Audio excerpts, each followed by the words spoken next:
In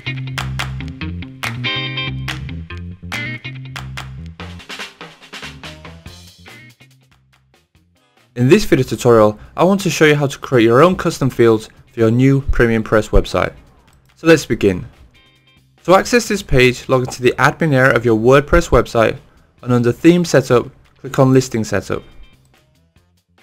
We're going to be using the second tab along the top, Custom Fields. Now in front of me what we have is a list of custom fields that we have already added to our website. If we want to delete these ones, we can simply click on the remove option, or if we want to edit any of the existing ones, we simply click on delete. Now before I show you how to create your own ones, let me show you where they're displayed on the website.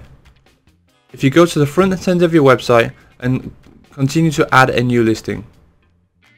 Under the add listing options, you'll notice a section called listing details.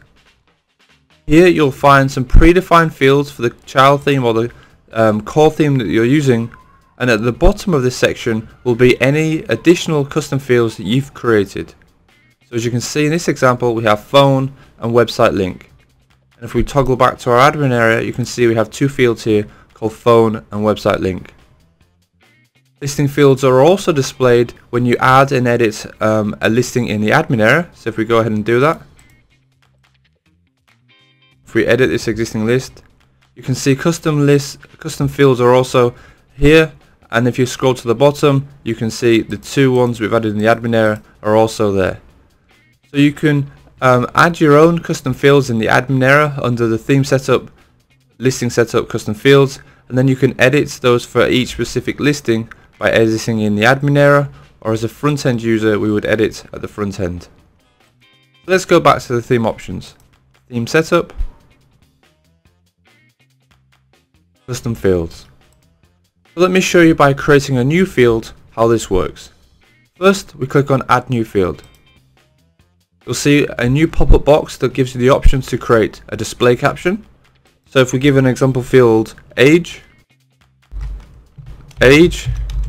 we can enter a description, so the description will be displayed under the field so the user has more information about what you expect them to enter into the field. Please, so I'll go, please enter your age.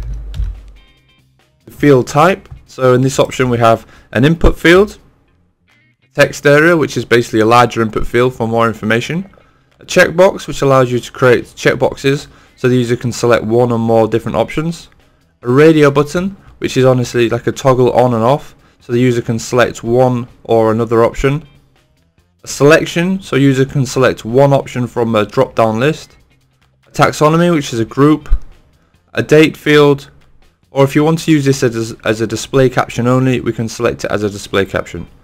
So let me start with the input field.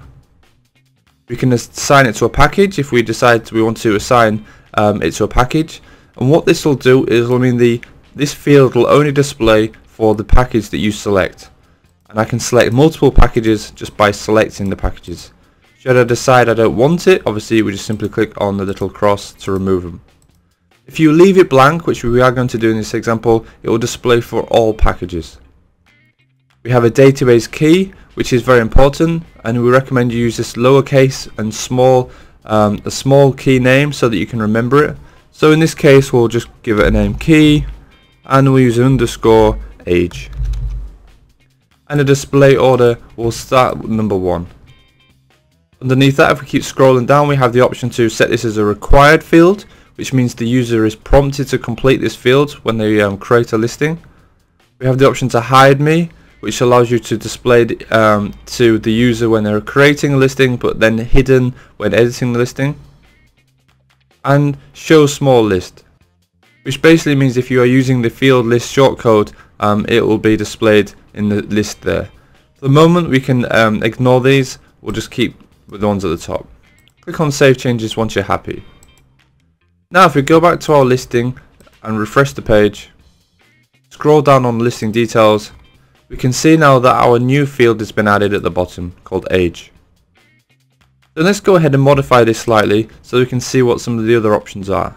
If we edit the new field, and this time instead of having an input field, let's have a text box. Click save changes, And again, let's refresh to see what it looks like. As you can see now, previously it was a single layer input box, and now we have a multiple layer input box. This time let's change it from an input box to a checkbox. And as you can see, the moment I select a checkbox, I'm prompted to input values. So let's just have an example. If I just put 1, 2, 3, 4, notice how I separate each value with a return, which is a separate line.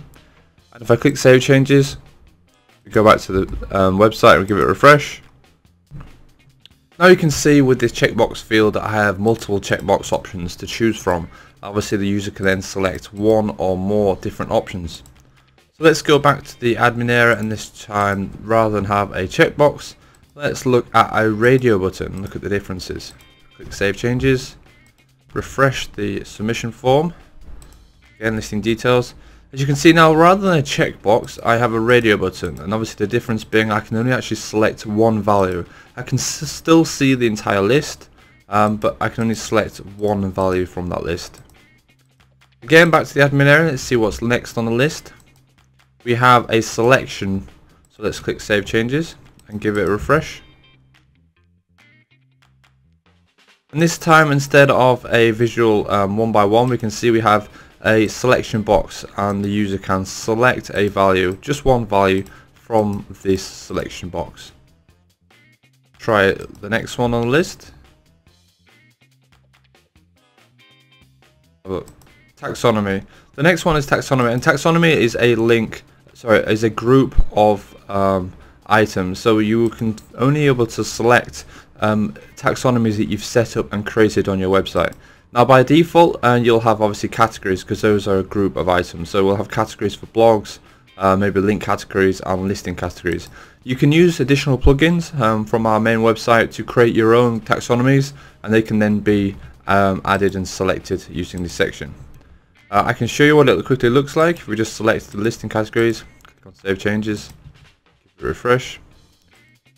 Just like the main selection for a selection box, you can see now we have a list of category options that are available, and that's just because those are a taxonomy. So okay, go back to edit, and this time instead of taxonomy we're going to be selecting the date. Click Save Changes, refresh, listing details. As you can see now we have a date field, so the user can basically select a date, and it's in the default format for the pre-impressed theme. So the user can select a date, and this system will know what format that will be. Next we have the date. We have display caption, and this allows you to basically separate different fields. So if you have a large number of fields, and obviously rather than just having a huge list of fields, you can use the header separators here to kind of separate them. So in some aspects you might have like about me, and then a couple of fields about me, and then you might have another header separator, and then additional options about something else. So this field basically allows you to kind of break up the custom fields on your form, so that it doesn't look too much for the user when they're filling them out. So that's the basic options for creating a custom field in the admin area. Let's have another look. Yeah, so that's the caption, description, field type, as we've been through, package options, which we've discussed, the database key. You'll notice that if you select a taxonomy, the database key will change to something with a tax in it, so TAX, and that's just so that the system knows that the actual field is a taxonomy. So be careful when you do select that you take note of the change, and make sure you set it back. So let's go back to input type, save. There we go, and then obviously you can see here it's changed to a taxonomy with a random number. So we make sure we set that back to key underscore age. Okay, save changes. Again, obviously if you wish to change the order of these fields, so as you can see age is at the bottom, we have website link at the top. We can change the order just by setting an order status for here, so that'll be 1. And obviously change the default, which is 0, so 3. As you can see now the age is above website link, and obviously phone doesn't have a value, so we'll set that to 2. So we now have age, phone and website link. So it just shows you how to change the order. And if you had obviously wanted to delete them, obviously you can use the remove them one by one, or you can use the delete all option to take you to the toolbox section of the website to remove all of the custom fields. Okay, so finally, as part of custom fields, let me show you how you can link up custom fields that you may have added either with another theme if you've transported over to PremiumPress, or if you've created custom fields using the normal WordPress method, which is through the actual listing process itself. You can then hook them up to the custom fields in your PremiumPress theme. So let me give you an example. If I go to the listing manager, in this example I'm using the auction theme, but it's the same for all of our themes. If I scroll to the bottom, you can see these are the custom fields that are attached to this specific profile. Now if I go ahead and just create one, if I just give a new one and I'll call it testing 555, so it's testing in 3 5s, and I give it a value of test. Seems appropriate. Just add this new field, okay, and I go to the top and just save. So what that's done, obviously this is the usual way you would add a custom field in WordPress, is basically just assigned one custom field to this specific listing, and in this example we've got example item 15. So if I go to edit the front end of this website just to see the listing, okay, and if I click on, or if I view, if I edit this listing and click on listing details, you can see that the testing 555 is obviously not there. There's no way for these users to actually edit that custom field, because it's only applied in the admin area and only visible to the admin of your website. Now if you obviously have custom fields as part of an additional theme, or you've created your own custom fields using a CSV import, you've imported it, and you want to attach those to the custom field system within PremiumPress, it's very easy, and all you have to do is just remember the name you've used for your custom field. So as you can see on the left hand side here on custom fields, we have name values, so we've got auction type, bid string, bid winners, etc. And obviously the one we added a moment ago was test 555.